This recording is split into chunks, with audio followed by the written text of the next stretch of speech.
TAMISEMI imeenea nchi nzima, na kuna kazi nyingi sana zinatakiwa kutekelezwa na makandarasi wetu wazalendo. Ziko kazi za barabara na majengo, vile vile iko miradi ya maji, umeme zinazotekelezwa chini ya mamlaka za serikali za mitaa. Kwa hiyo kazi hizo ziko nyingi. Kazi hizi zote za ujenzi, hasa za ukarabati wa barabara na matengenezo, zinatakiwa zifanywe na makandarasi wetu wazalendo na si vinginevyo. Makandarasi ni watu muhimu sana katika kutengeneza uchumi wa nchi yoyote ile. Sasa mkiwekwa pembeni, hilo ni jambo la hatari na wala halikubaliki katika nchi yoyote. Lakini lazima tuambiane ukweli. Where did we go wrong?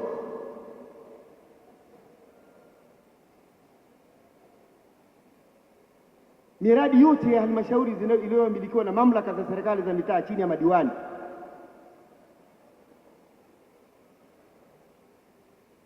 miradi ile yote ilikuwa haitekelezwi ila kwa makubaliano maalum ya mwajiri na mkandarasi. Kabla hujapata kazi, utuambie, mwenzetu, kwenye kazi hii utatupa nini?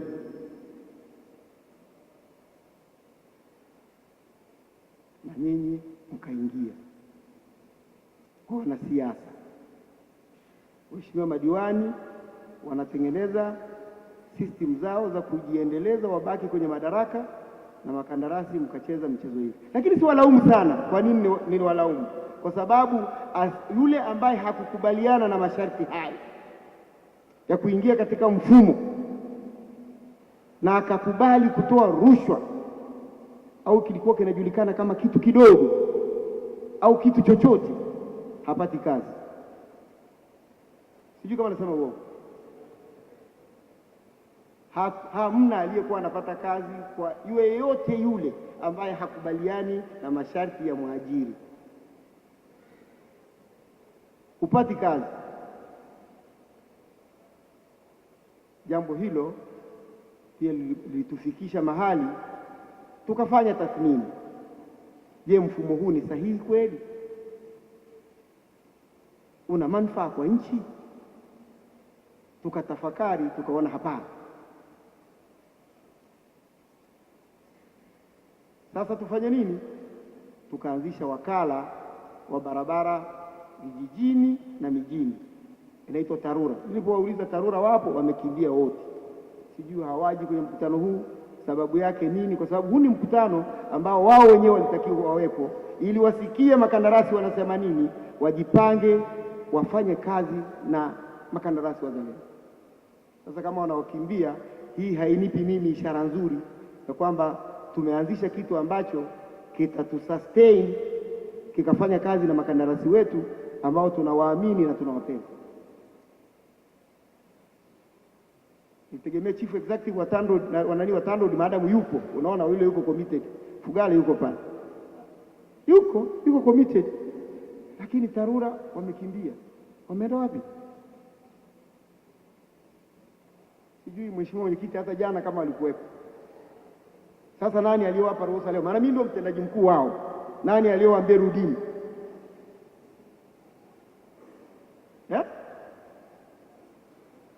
Moja, TARURA sisi upande wa halmashauri tuna mameneja 134.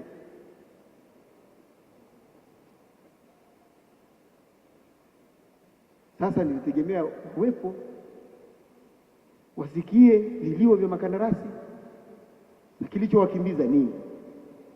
Hili nitalibeba, maana huu si mwanzo mzuri.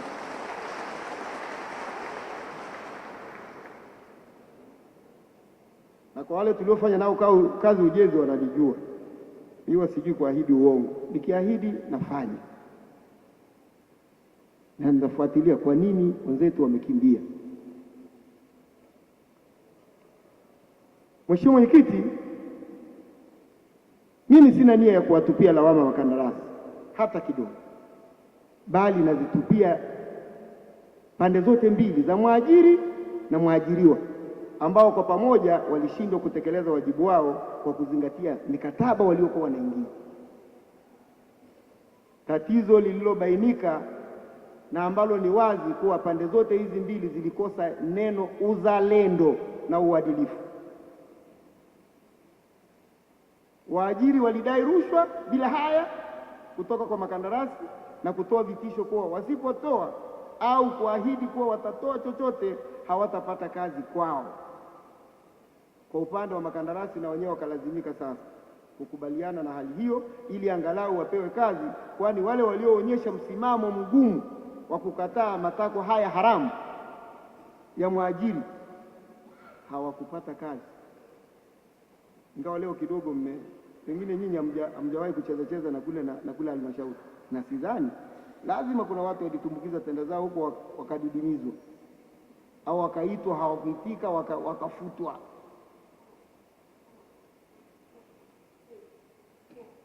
Kitendo hiki kwa kweli yani kinakera na kinaudhi, kwa sababu Mwalimu Nyerere alisema mtoa rushwa na mpokea rushwa wote, alitumia neno la kizanaki, sijui neno gani hilo, mimi nimesahau, lakini anasema yani wote hawa ni sawa sawa tu. Sasa sisi wazalendo wa Tanzania tusikubaliane na watu ambao wanafanya vitu vya ajabu na vya aibu na sisi tukadance sawa nao. We should not do that. Sisi ndio tunaotakiwa kuijenga nchi hii. Sasa ijengaje kama tutaendeleza mifumo ambayo sio sustainable?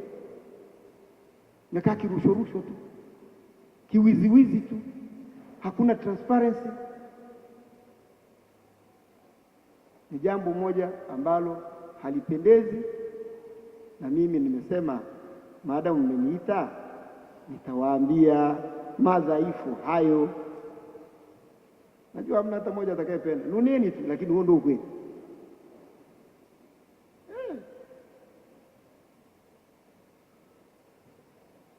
Sisi tulipoanzisha TARURA katika mwaka mmoja, maana TARURA ilianza Julai 2017. TARURA imeanza na watumishi wale wale waliokuwa halmashauri,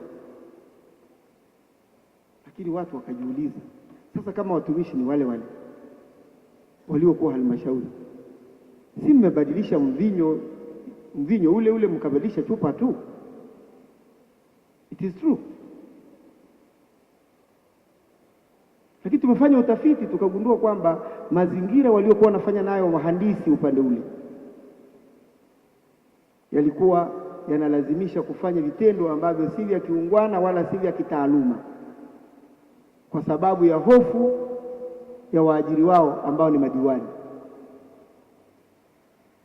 Ndio tulipowanyang'anya na kuanzisha wakala huu wa TARURA.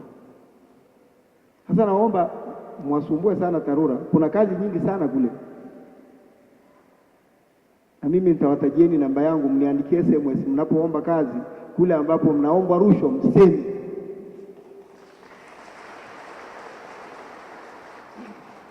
Kunipigia siwezi kupokea, maana simu za mamilioni siwezi, lakini ukiniandikia SMS hata usiku nazisoma zote. Najua hapa kuna tatizo, hapa kuna tatizo, nani kafanya hivi, ili tuweze kuchukua hatua. Nasisitiza hilo ni jambo ambalo linaturudisha nyuma sana. Sasa wana kazi nyingi sana, na kazi zote zinafanywa na makandarasi wazalendo. Sijui umeshawahi kuziona hata kazi zao wametangaza? Hakuna hata moja kati yenu makandarasi mlio apply? Hamna? Basi na nyinyi mna matatizo. Hamsomi matangazo ya kazi? Mnasoma? Bado mna hofu kwamba kule nako watatuomba rushwa? Ndio nawaambieni, nitawapeni namba yangu mwisho kabisa, nitawapeni namba yule ambaye, maana hiyo iko chini yangu, ndio sababu najigamba.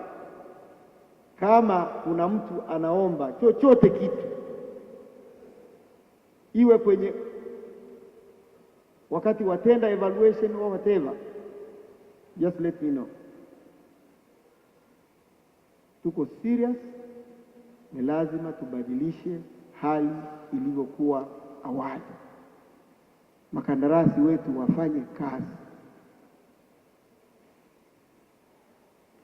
na nyinyi nilichokuwa nikuja kuwaombeni tu mbadilike,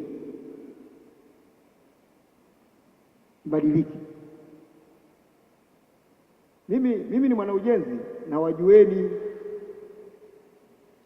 nimepotea tu kipindi fulani hapa nikaingia huku kwenye siasa hizi, lakini makandarasi ninawajua. Hapa ukifanya evaluation ya makandarasi wenye vifaa, makandarasi ambao wana watumishi wanaostahili kwa kazi wanazoomba, wote shida. Dada yangu wengi hata ofisi ukienda kukagua sijui kama zinafunguliwa, lakini siwalaumu sana. Mwingine tangu amepata registration analipia tu, hapati kazi. Sasa huyo mtu namna hiyo unamtegemea umlaumu, unamlaumu kwa jambo gani? Private sector wanaweza wakatuajiri, lakini wako wangapi? Sekta kubwa ya ajira ya makandarasi wazalendo ipo serikalini. Kwa sisi tuliopata nafasi ya kukaa serikalini tunatakiwa tujitathmini sana kwamba tunawapa wenzetu haki yao ya msingi ya kufanya kazi ambazo wameziomba na wakaandikishwa kisheria wazifanye kwa uwazi na kuzingatia sheria, kanuni na taratibu zilizopo kulingana na mikataba ambayo tumesainiana, na si vinginevyo.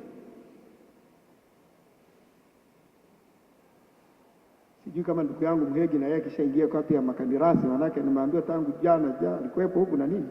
Inawezekana na yeye hili nachomekea tu,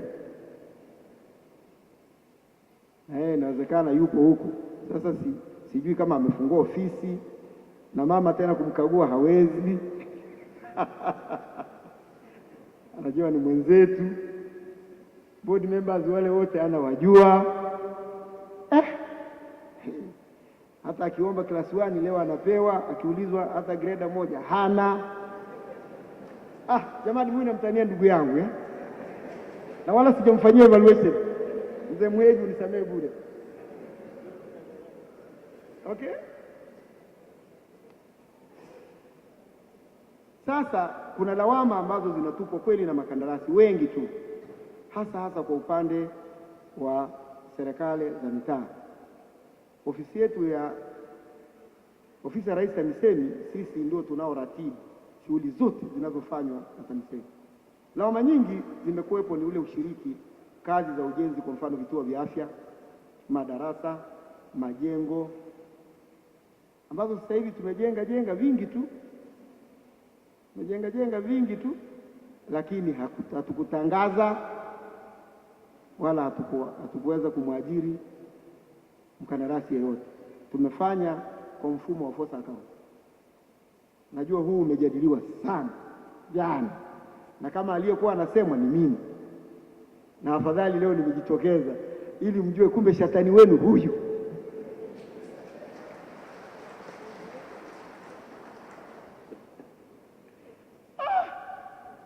Shughuli ipo. Mimi nasema kimsingi hata mimi mwenyewe hapa sina sababu ya kulazimisha force account. Sina sababu.